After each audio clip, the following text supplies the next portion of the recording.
what I liken it to is, and this might date me a lot, is, the folks that were kind of using Windows and Mac, back in the day. And then all of a sudden you had this group on the side that was using Linux, on their computers. Yeah. And it was, it wasn't as well supported, but it was faster. It was, easier to deploy. And if you really knew what you were doing, you were actually going to get much more benefits out of it. That's kind of how I view Mistral and some of these other kind of open models. Today, I'm very excited to be joined by Yash Gad. If you don't know who Yash is, he's an AI strategist and developer. He is the founder and CEO of Ringer Sciences, an agency that helps marketers build and maintain custom AI models. Yash, welcome to the show. How you doing today? Doing great. Thanks for having me, Michael. I'm excited you're here. Today, Yash and I are going to explore how to create custom AI models that allow you to scale innovation. Now, before we go there, I want to hear a little bit of your backstory. How'd you get into AI? Tell us the story. Start wherever you want to start. Yeah, it's really strange. I'm not a marketer or communications person by trade. I'm actually a biophysicist, kind of working in computational neurosciences. So that's what my PhD was in. So I was doing a lot of developing neural network models and kind of very traditional AI models that we were using to kind of understand how the brain controls eye movement. And so I got the opportunity to kind of really take this in a different direction when I joined with a marketing and a PR agency, and to really see like what these kind of neural networks could do for like things like natural language processing or understanding behaviors or understanding network effects, and seeing how we could use AI tools to really accelerate our understanding of those things. So that was kind of how I started seeing where AI could really go in terms of broader applications. When was that? That was back in 2013, when I made that jump into kind of agency world, and really saw kind of working side by side with analysts, like the kinds of questions they were asking, and really thinking through how models that I had worked with in my research could potentially be applied to the kinds of things that they did. Okay, so that's really intriguing because you're very early, obviously, right? I mean, in the AI space. Did they even call it that, or did they just call it neural networks back then, or what were they calling it? Networks, it was machine learning. It was a lot of different, NLP tools. There was a lot of this kind of thinking. But if you really, pull away the terminology, those things are basically the same building blocks that went into ChatGPT and other things. Okay, so somewhere along the way, like, tell us a little bit about the journey. You started your own business somewhere along the way, right? And tell us a little bit more of that story. Right. So when I was with this previous agency, I loved working with analysts. Really loved kind of building tools for them to really answer very specific research questions or to do a very particular kinds of analysis that is either just automation or automation plus some AI, and really kind of thinking through like what that could unlock for them in terms of new offerings, new capabilities, new understanding. And so when I left that agency, it really was with a vision of rethinking how this could work for not just the industry that I've been working in, for most of my career, healthcare, but just in general, the kinds of problems that we were, seeing. Could we rethink that from first principles? And if I wasn't, at this agency and I just wanted to do it on my own terms, well, how would I do it differently? And so that was really the founding principle for Ringer, and that was in 2018. I really wanted to tackle all these problems fresh with all the most contemporary AI tools, the most contemporary data science tools, and really see what we could start building out for all these different industries. Okay, so is there some sort of AI thing? Does Ringer mean something maybe in the neuroscience world that the rest of us do not understand? No, it really came as kind of a tongue-in-cheek thing, where a lot of people that were enlisting our help in the early days of Ringer really were interested in bringing this in to be that expert for their data science team or for their company in general. It's, we kind of use the catchphrase, you're bringing in a ringer, you're bringing in that kind of expert, that secret weapon. Maybe sometimes the teams don't want it in there, but they're appreciative of once that person is in there. Okay, so once ChatGPT rolled out, which is almost exactly 2 years from the day we're recording this, how did that change demand for your services? I'm just curious. Quite a bit. It was very interesting because, like I mentioned, we had been doing these things quietly. It had been part of our DNA for years. We had just been, taking it for granted almost that we were using these AI tools. And then all of a sudden, everybody was using these chat tools. Everybody was, an expert now in AI. And, people would ask us these questions, like, different engagements. We were there for doing analytics or for some data science work. And they were like, hey, have you all used this ChatGPT? Have you all what do you think about this? And we're like, of course we've used it. And, here's some applications. And as we were talking through it with them, we realized that not only did we need to kind of start helping steer folks and strategizing how you actually think about this new tool, but they had no idea how to actually bring this into their organization or do this for real. It was this toy that they were playing with, but to actually bring it into their business, have it have real function, most of these teams had no idea where to start. And this is coming from really tech-savvy companies. So, they had really great IT teams, development teams, and they had thought through some use cases, but had no idea how to get started. These tools were out there, but just there was such a barrier to entry. So they were just asking questions, and we just happened to be in the right place. So what are you doing today for most of the kinds of clients you're working for?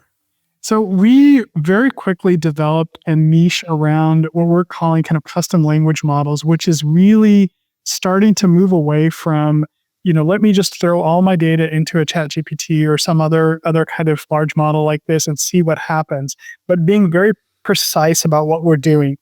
A lot of these clients are sitting on proprietary data. They don't want to just be going out into the wild in ChatGPT, or that's very sensitive documents, or they have a very domain specific problem they want to solve, some really niche problem in healthcare or some really specific problem in financial services that they want to answer. And they need specific data, they need a specific understanding.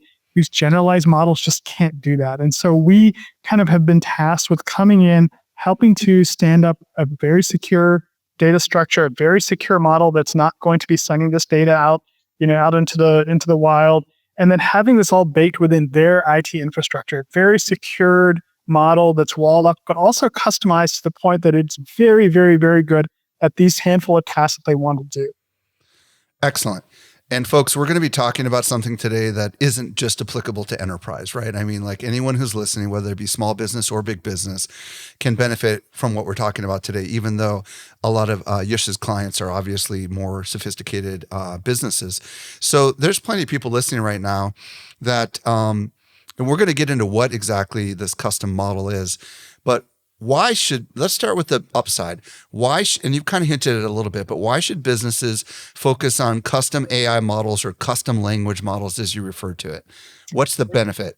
Great question. Yeah, when you start off with the security question, that's a good place to start, because I think a lot of businesses, especially small ones, are sitting on a lot of proprietary domain knowledge, and it could be completely detrimental or destroy their business if that information gets out there. If it's part of what ChatGPT is being trained on for the next model, and everybody has access to that when they're poking at this model, you might lose completely what differentiates your business. So that's one part of it.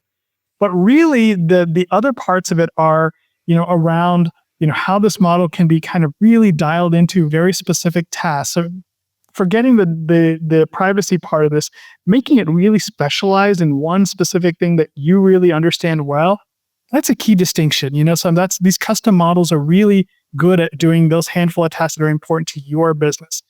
And then the last part of it is especially for applications that will be customer facing, which we did for one of our clients. Prompt analytics is a big, repository of data that people really haven't tapped into or called out as being the next frontier for analytics. Really understanding how people are prompting these chatbots, how they're conversing with them, and what data they're getting from them is going to be huge in terms of understanding people's behaviors, customers' behaviors, and really could be that next bit of IP that companies sit on. Fascinating. Okay, so that last part kind of intrigued me a little bit. So we'll get to that. So let's first define what the heck is a custom AI model. I think everyone who's listening knows what ChatGPT is. It seems to not be that. So why don't you define it in a way that we can wrap our heads around? Sure. Yeah. So when we kind of set aside the framework for a custom language model, it's a couple of different components. So it's thinking about this now in terms of your data, and now a secure store for that, whether it's on premise, like a physical computer in your warehouse somewhere, or in your cloud environment, your sensitive documents stored and structured in a very specific way, where we've kind of tagged that data for information that will be important for a very particular use case that you've laid out.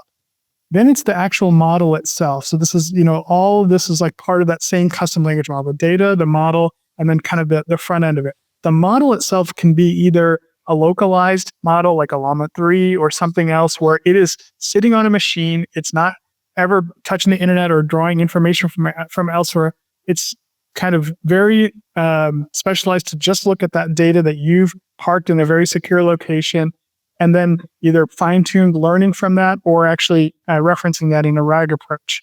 And so then you can use like a localized model. You could use APIs like even a ChatGPT, but you can now control the kind of data that gets passed back and forth to those kinds of models. So you've created a very intentional connection to these models, whether it's a localized model, whether it's these publicly available models, and how your data corresponds to that.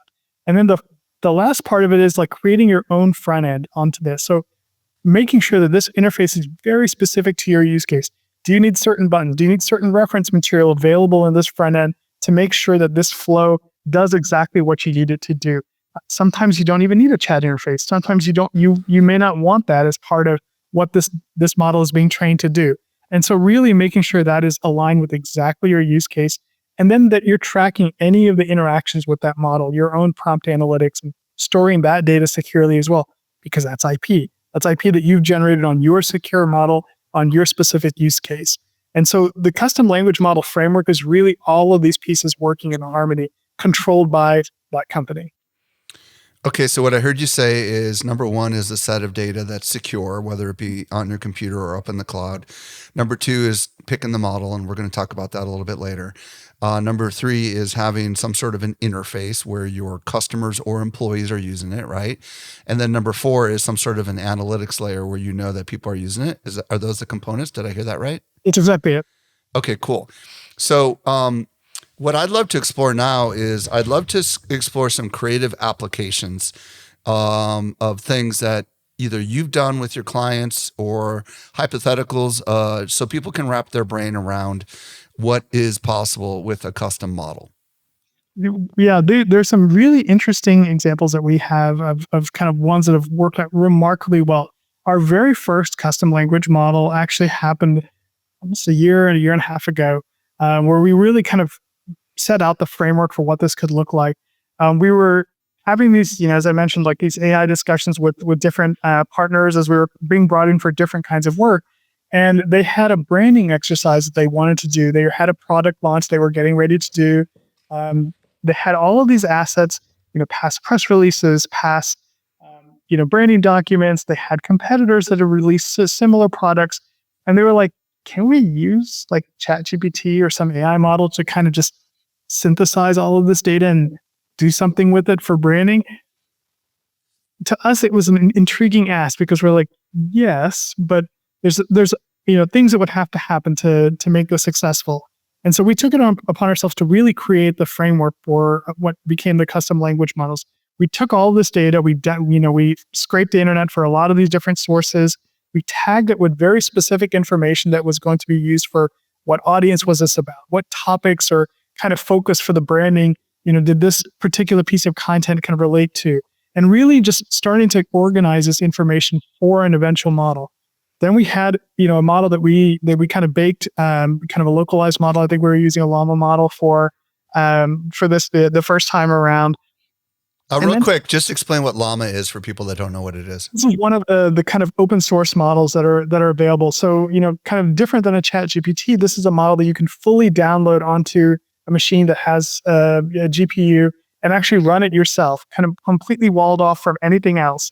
And it's designed by Meta, by Mark Zuckerberg, right? Oh, Mark Zuckerberg, correct. And there's a lot of these models that are starting to be released. There's actually a great leaderboard on Hugging Face that actually has a listing of both like public or kind of private models as well as open source models and how they're licensed. And there's new ones that are coming out every day that have, I would say, even better performance than Llama. And it's great to kind of see the progress. They're all trained on different kinds of data, but the open source models, what's great about them is that once you download them, you can kind of then really understand how I want to modify this, how I want to interact with this in a completely safe environment. You don't worry about that, your information going elsewhere or training somebody else's model. It's really just, this now becomes your baby to play with. Okay, so go back to the story. So far, here's what we know.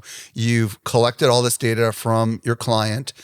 You have gathered some information on the internet, and you've downloaded a Llama model. And continue, please. Yeah, and so we then decided to set this up in a RAG approach where we're not actually fine tuning the model. We're not actually modifying this base model, but we're instead having it interact with this data and pull it in as different queries are being kind of given to the model. So it says, okay, I need to reference documents about patient-centric content that was about research. Okay, let me find which of the content was really about that, and now let me bring that into the context for what the model is going to respond with.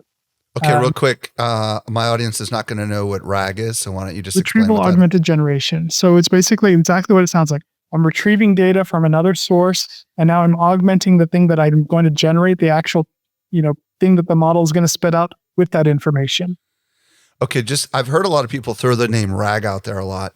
Is RAG something that all the models, even ChatGPT and Claude, use?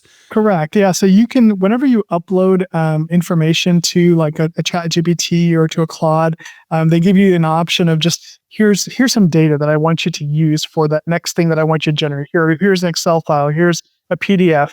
It's basically doing that. It's kind of translating it into kind of a transient data source that it can now bring into the next thing that it's going to generate and saying, okay, here's all the data, reference this, and now here's the prompt the user gave me, combine it with this knowledge, and now generate me the answer to the user's question.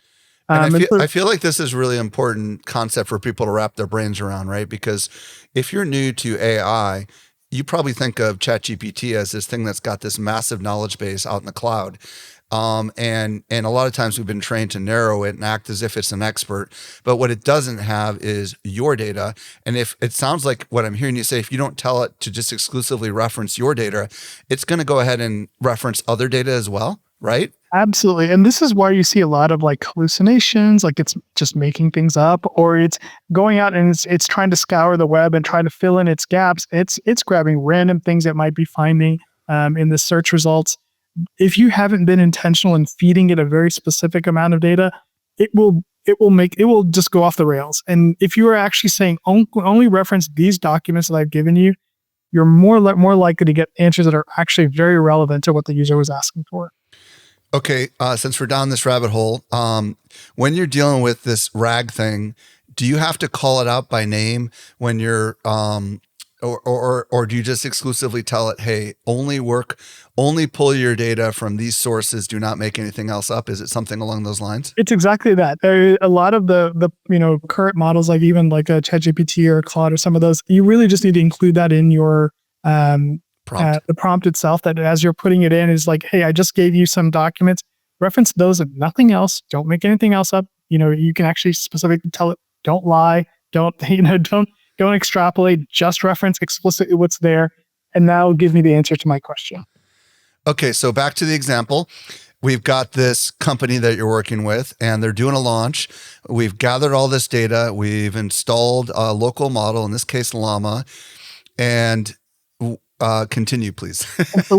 So then we set up, a light chatbot, and we just started prompting it. We started prompting it with the kinds of questions that a branding team might have.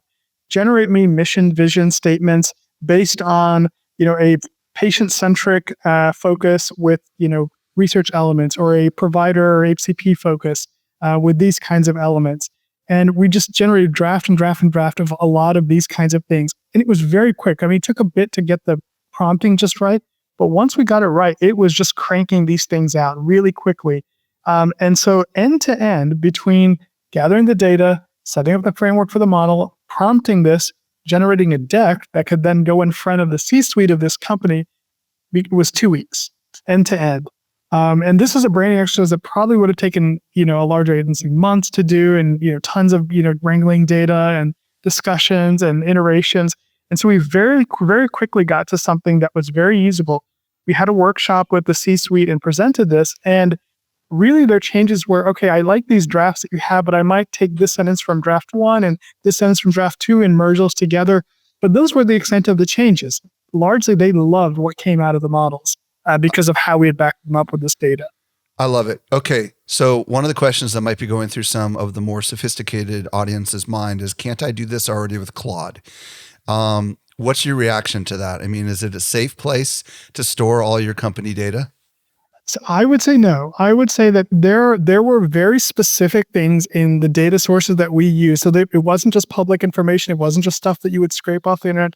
There were very specific, things that had not gone public yet about the product that was about to be released. Things that they would not want going elsewhere.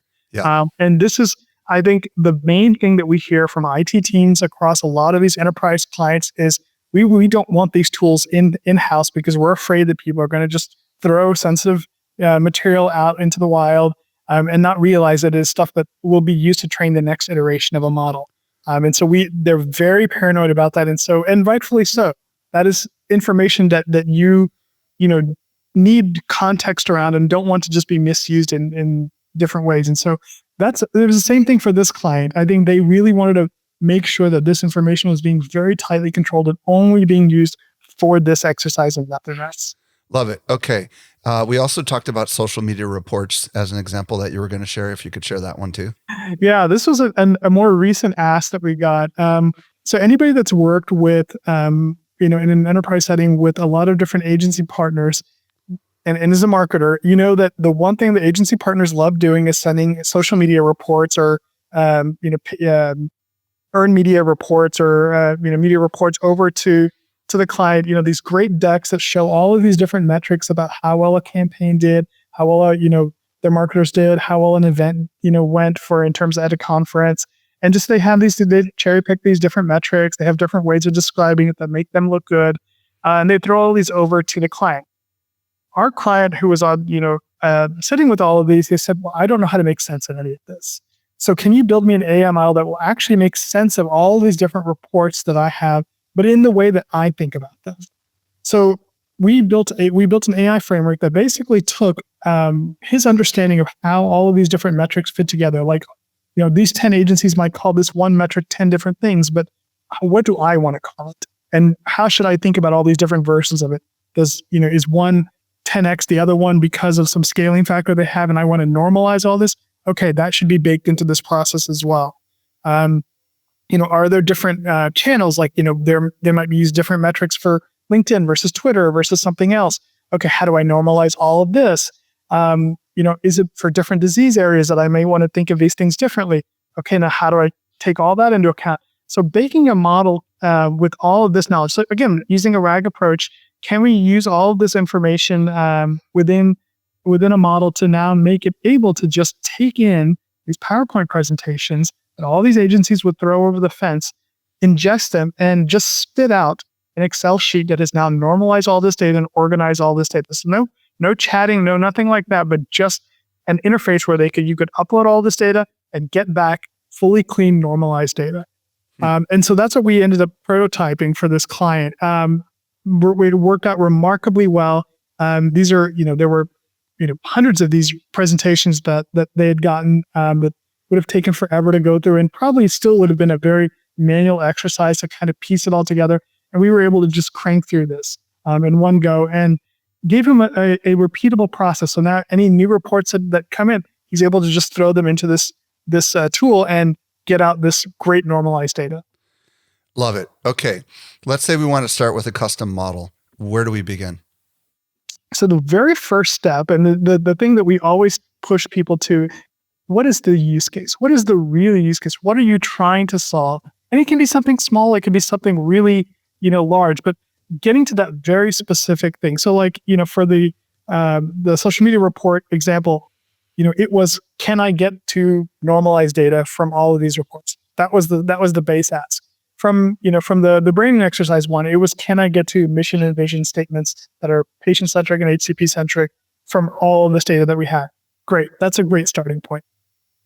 From there, then we can start unpacking, okay, in order for a human to answer that question, what data would that person have needed? What knowledge would they have needed about their space? What documents would they have needed to reference in order to now make that use case, doable by a human? Once we got those two pieces, then we can start building out the framework for a custom language model, it starts with the data. It starts with building that secure data set. But then it starts to become, okay, now what model should I go with? And that is an important part of this. So there's a lot of considerations. We talked about some of the open models that are there. There's a whole family of these that are all been trained on different sets of data. Real quick, before we get into the models, let me just ask a couple clarifying questions. So I love where you're going with, and we'll get to the models for sure. So number one is, what's the thing you want to solve for? It sounds like in one case, it was like a one and done thing with your first example, right? Mm-hmm. And in another case, it's an ongoing thing, right? And I would think that in an ideal world, businesses would want to develop something that would have ongoing benefits for the company. But I can also see scenarios where there's this monumental task, like digging through mountains of data to try to find something. And in that case, it might be a worthy exercise to essentially save them time if they're up against the wall, right? Or give them maybe a second opinion, or save them having to go out and hire a massively expensive branding agency, right? But are you finding most people, their one thing is an ongoing thing, or is it typically a one-time thing? It's almost always an ongoing thing, I think, because to your exact point, that they want to see that long-term value, that return on investment of, like, I'm building this AI thing.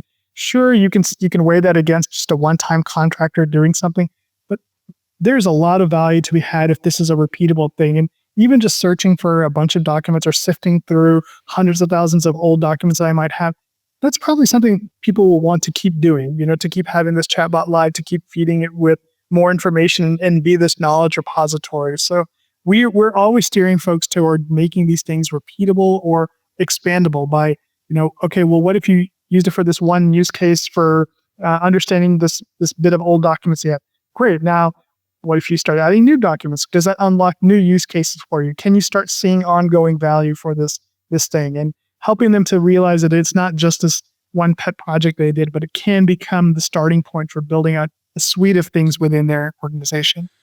Now, onto the documents and the knowledge. There's going to be some people listening that are all bought in on AI, but they got to persuade somebody inside the company that's been told AI is going to steal my data and stick it out there in the world. Can you give them a couple of tips or talking points on how they can have their cake and eat it too when it comes to this objection? We've had so many of these, AI discussions. A recent client, actually, for the first time that we'd ever seen this in kind of our history, had an AI due diligence form that they actually had us jump through, and actually we're asking the hard questions of, how is the model that you're using for us going to be trained? Is our data going to be used for training somebody else's model? Is our data going to be going elsewhere? And I was like, wow, this is a really sophisticated IT team that was starting to ask these questions. So these are the things that we've started responding with. When you start thinking of walled off models, the first thing that you're doing is ensuring that data is never going outside of your own IT infrastructure. So the IT will always have their arms around where that data is going.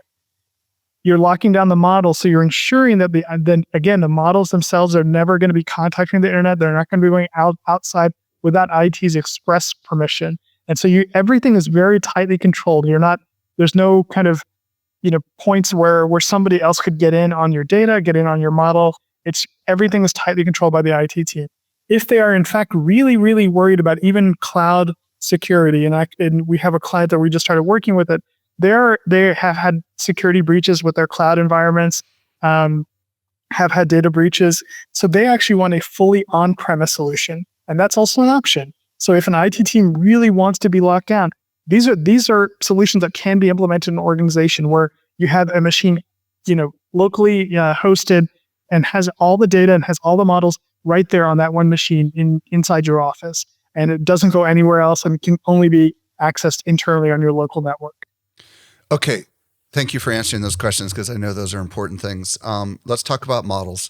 And I know, and you already mentioned this Hugging Face thing, but it seems like every day there's a new update to these models. So when you select a model, are you stuck with the model forever? I mean, help me understand how important this decision is. That's a great question. So I would say that if you're building these kind of solutions the right way, you shouldn't be ever stuck into a single model.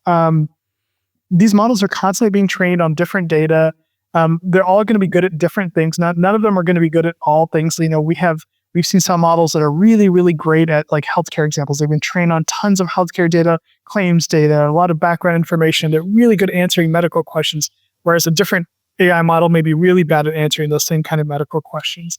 But then one might be really good at answering questions about content or social media because it's been trained on tons of social media data. And so it's really, the first part of selecting a model is really understanding what has it been trained on and what is it going to be good at. Then the next question is like, wait, how do you even know that? Where do you find that information? Most of these models have good documentation. The ones that want to explain how they got to their model have been really good about, telling you, what kind of information this has been trained on, how far back, was this the last 10 years, is this the last 3 years of data, where does it stop, what has been taken out, what kind of assumptions have they made about the data. The good models have actually given you a lot of, exposition about this. The bad ones, it's a black box. And I'm very wary always of black boxes because you don't know why it's going to be, react weirdly sometimes to things you're prompting. So which ones are the black boxes? Are we specifically referring to Claude and ChatGPT? Yeah, mostly those. I think in ChatGPT more so. Okay. I think they're intentionally keeping a lot of it vague because it's just a giant amount of information. I think it would to document everything they've been using for training would be a monumental task. But I also think that there's probably a reluctance to show all of the different details about how because of copyright infringement. I'm sure of it, right? Okay, so all right. So what are the models that, as of we're recording this today, what are the models if someone wanted to kind of start with a checklist of models they might want to analyze that they could lock down? What are the models they might want to be looking at? I think the two that I would start steering people toward, Mistral and Llama 3, are probably the first two that I would kind of go to. There's a great leaderboard on Hugging Face, which is again just a great repository of tools, open source models, leaderboards, examples, recipe books of people having implemented these things before, of just code that people have used in the past. And they have a great leaderboard that basically is just open LLMs, and it's currently showing accuracy on different levels of tasks, relevancy of responses, things like that, and just user reviews on how well these models performed on a variety of tasks. And it's a constantly evolving space. And they talk about the size of the models, how easy they are to deploy, and this is a constantly changing thing. For us, one of the big things is if I'm suggesting to a client, this is the open model that I want you to use. Exactly the question you asked. In 6 months from now, a new model comes out. How easy is it going to be for me to swap in that new thing? And so we want to build our solutions in a way that the models themselves become hot swappable. So if the next, Llama version comes out, I can swap it in for the Llama 3, or I can swap it out for the Mistral that I was using before. And without any other disruption to the entire other system that I've created, I can just swap out this model. One of our early enterprise clients actually had the great idea of wrapping a lot of these models, even the public ones, with their own API wrapper, so that we were basically accessing this wrapper and not any of the models directly. So that way it was fully under IT's control. They knew which models they wanted this. So it sits in the middle. Explain what that means a little bit. Yeah. So basically imagine like if I'm normally interacting with these public models through an API, like the ChatGPT or a Claude or even a locally hosted Llama somewhere, I would be hitting an API, I would be making a call to them. I would send some information to them. The model would process it and then send it back, via that API. Now imagine that this company has instead decided to wrap that in their own infrastructure, their own code that basically becomes a pass-through for that information. But it can flag, hey, I just saw that there was some sensitive data that came through that. I'm going to block that call from happening. Or I don't want you sending this much information. Let me cut that information off. So you can put in some of these guardrails there. And you can make it so that it's a single entrance point to any of these models. And if IT decides they want to add in 10 more models, they can do that within the structure of that API, and we just have to connect to it one way. And so this becomes a very flexible system now, where somebody else can manage the different models that are available to this custom language model, but now you've built out this infrastructure that is very scalable with changing models over time. Okay, this is really fascinating because I've had some people on the show that talk about make.com integrations, and it kind of feels a little bit like that, but obviously more sophisticated because you're using API calls and all that fun stuff. But basically what I'm hearing you say is you've got this, for lack of better words, technology that sits between the user and the model. And it's got some decision-making structures that are going on. And maybe it's smart enough to know that if it's this kind of a task, go over to this model, right? Yep, And if it's this exactly kind of a right. task, go over to this model. Is that what I'm Exactly hearing right. you say? Well, that's exactly right. Yeah, you can make a lot of those kind of decision points. You can bake that into kind of some of the infrastructure. And again, this gives IT a lot more control over bandwidth, over model selection, over just how users are kind of doing this. And it gives them an in-between place to track user usage, prompts, things like that, on their own.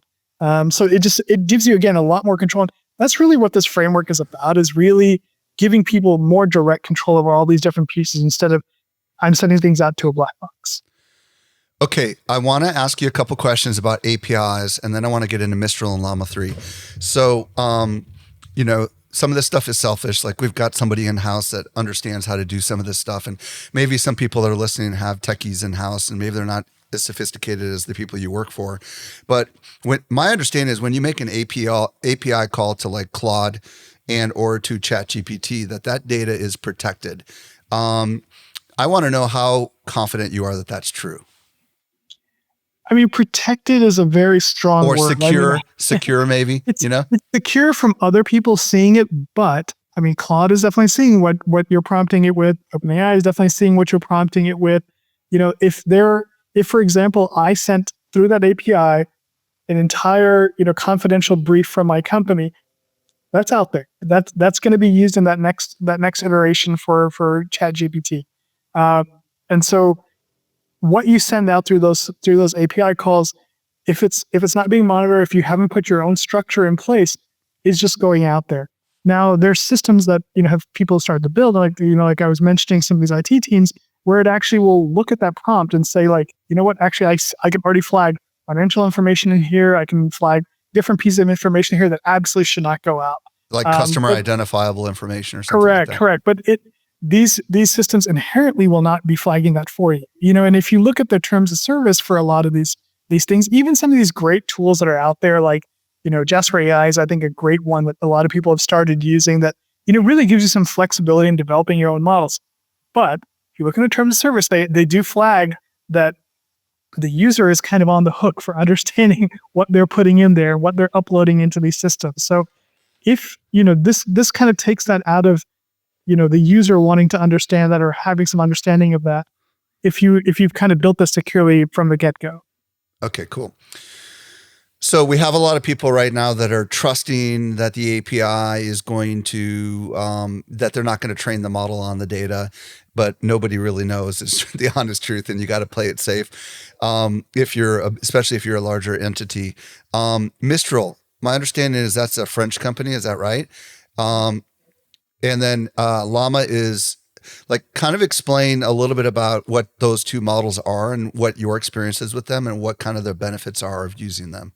Yeah, so both of them are kind of open models that have kind of been developed by these different groups, and they've been trained on a wide variety of data. Both of them, not as wide as ChatGPT. I think they've been kind of more restrictive to timeframes.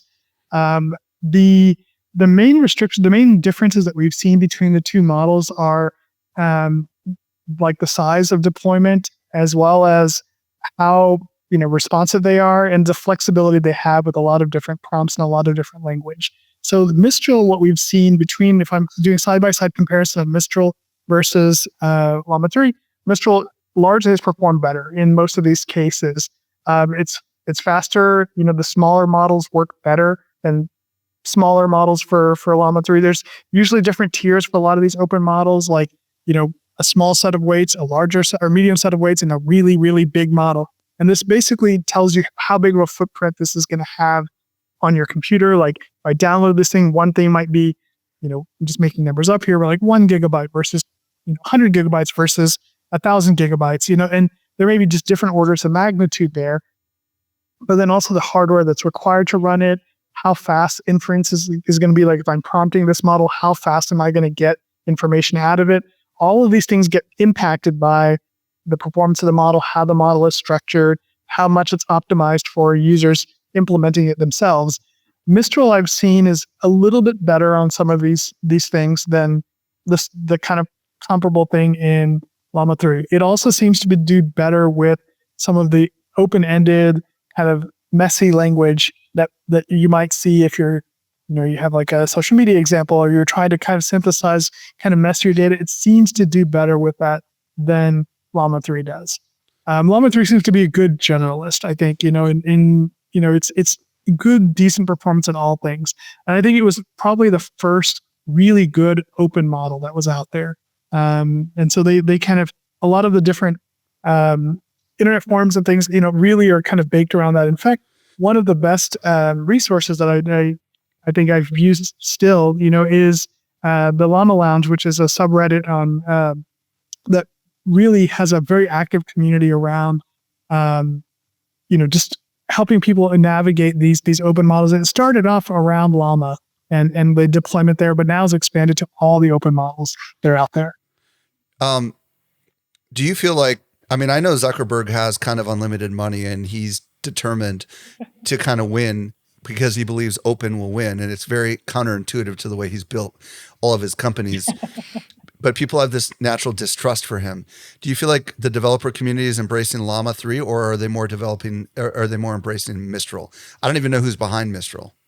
I do think that they are largely embracing Llama 3 for general purpose. I do think that, it's what I liken it to is, and this might date me a lot, is, the folks that were kind of using Windows and Mac, back in the day. And then all of a sudden you had this group on the side that was using Linux, on their computers. Yeah. And it was, it wasn't as well supported, but it was faster. It was, easier to deploy. And if you really knew what you were doing, you were actually going to get much more benefits out of it.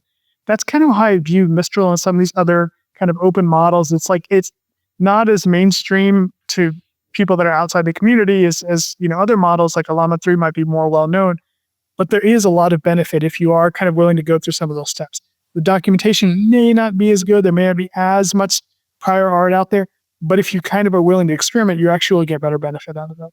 One name we have not dropped is Google. And obviously they're putting a lot of money. Their models are not open source to the best of my knowledge. What's your general opinion of the Google ecosystem? They're not great. They're not great at what they do. It's unfortunate. We've tried using them. We've had enterprise clients that have actually wanted to lean on them. On Gemini? Because they are within the Google ecosystem already. And they were like, why don't we just stay in that vein? And we're fine with that. But the performance isn't as great as you will find in other private models or other, open source models even. And it's unfortunate. I'm not sure if it's the data they were trained on, the structuring of the model under the covers, or a combination of both. If I was to guess, it's both. It's kind of messy data. It's how they structured the data, and it's some of the guardrails they put on the models. Okay. A lot of people that use the big models, ChatGPT and Claude, absolutely love Claude. Do you feel like, especially because of its use of English language, like in the marketing community in particular, they love Claude.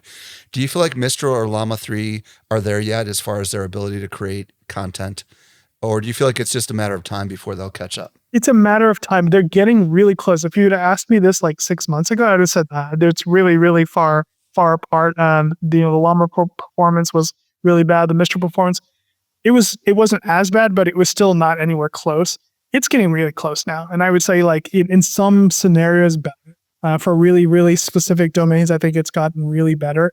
I was given the example of like healthcare or some like, technical areas, engineering and things. Like some of these models have gotten really good at those things because of what they've been trained on. So I do see over the next 6 months to a year, a lot of catch up on this front where the private models are really not going to have that giant leap on everybody else. Now, I will say that ChatGPT has a good head start on everybody, and it's going to be hard to kind of match some of the newest models that are coming out there and, what's being promised, I think, for the next release for ChatGPT.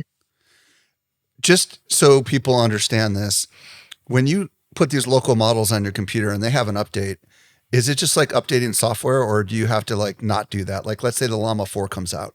Is it just a matter of replacing the model, or is it way more complicated than that? Usually it is just, like I have this existing model deployed. Let me just literally rip it out and deploy this new one. Hopefully the existing hardware and everything I had set up supports this new model. Sometimes it won't. And I may need to go to something that's, a little bit beefier. But the hope is that everything else, all the other infrastructure I built around it, works the same way.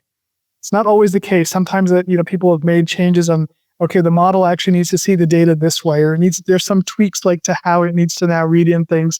But largely everybody has now kind of fallen into the same structure where the models are all receiving the prompts in the same way, the context in the same way. The context window might have changed, like how much data you can feed into the models, maybe the thing that's changed. And so those are some of the coding changes that we have to make onto the covers. Maybe we would have restricted how much information we sent to these models before. We're like, oh, this new model gives us much wider window. Great, let's throw more information at it. And that's a small coding change. So those are some of the small changes that might have to happen, but largely these things should be hot swappable. Yash Gad, thank you so much for sharing your insights with us today and answering all my litany of questions. If people want to connect with you on the socials, what's your preferred channel? And then if people want to contact you about possibly exploring working with you, where do you want to send them? What's your website? Yeah, so ringersciences.com is our website, has a lot of our kind of more recent blog posts, as well as just a general overview of the kinds of things that we do. We don't have a lot of our AI case studies up there yet, just because it's been such a fast-moving space, like, what do we put up there? But that's a good place to kind of, just see an array of the things that we're doing. But also on LinkedIn, connect with me there. I do have kind of a newsletter that I've started that just has some basic ideas about the kind of current things, the current thinking on custom language models, but also a great way to just connect with other like-minded folks. So please reach out to me there. Yeah, and for folks listening, his first name is spelled Yash, and his last name is Gad. Yash, thank you so much for sharing your insights with us today. My pleasure. Thank you so much for having me, Michael.